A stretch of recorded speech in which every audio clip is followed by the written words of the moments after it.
గారికి ఉన్నటువంటి అవినాభావ సంబంధాన్ని కూడా మనం ఈరోజు గుర్తు చేసుకోవాల్సినటువంటి అవసరం ఉంది.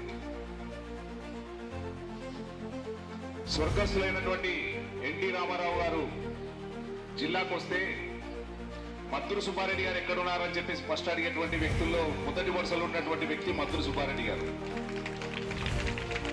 అంటే ఒక రాజకీయ చాణక్యుడిగా కాదు, ఒక రాజకీయ చతుర్గత ఏ విధంగా ప్రదర్శించాలి, ఆ కార్యాన్ని ఏ విధంగా నెరవేర్చాలనడంలో జిల్లాలో మన పార్టీలో మద్దూరు సుబ్బారెడ్డి గారు దిట్టాన్ని చెప్పేసి వ్యక్తులు చాలా మంది నాకు బహుశా ఎమ్మెల్యే నాకనే నాకు పార్టీ ఆఫీసులో చెప్పడం జరిగింది. కాబట్టి అటువంటి ఒక విలువలు కూడినటువంటి వ్యక్తి మద్దూరు సుబ్బారెడ్డి గారు ఈరోజు మనం గుర్తు చేసుకోవాలి. ఈరోజు ఒక రైతు కుటుంబంలో పుట్టిన ఆయన రైతులకు ప్రాధాన్యత ఇచ్చాడు. రెండవది ఏదైతే ఆనాడున్నటువంటి సందర్భాల్లో వైద్యం అందక